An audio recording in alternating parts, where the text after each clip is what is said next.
Magkano pinapadala mo sa kanila? Buo, yung 8,000? Hindi naman, minsan 6,000, 5,000. Para sa'yo yung 3,000 or 2,000? So, Opo. pangangailangan mo din? Opo. Okay. Ilang taon na sila? 40. 40 years old. Opo. Ba't hindi nagtatrabaho?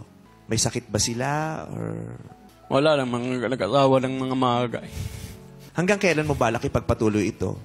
Depende sa kung kayanan ng katawan.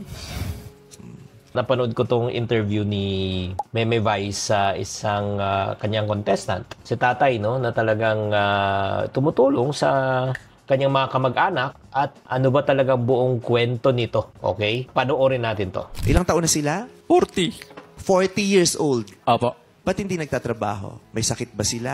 Or Wala lang, mga nag-asawa ng mga magay. hanggang kailan mo balak ipagpatuloy ito? Depende sa kung kayanan ng katawan.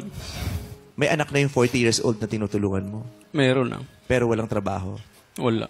Lahat sila doon, walang trabaho eh. Grabe, grabe, grabe. Alam mo, classic na Pinoy breadwinner. No? Pag isa lang kumikita, lahat ng barangay ay umaasa. Yung tumutulong, pawis, pagod, yung tinutulungan naman, ay, again, ayaw natin manghusga, yun nga, walang trabaho, kampante. At ang masakit pa, bit-bit pa ang ibang pangangailangan ng kanyang inaalagaan.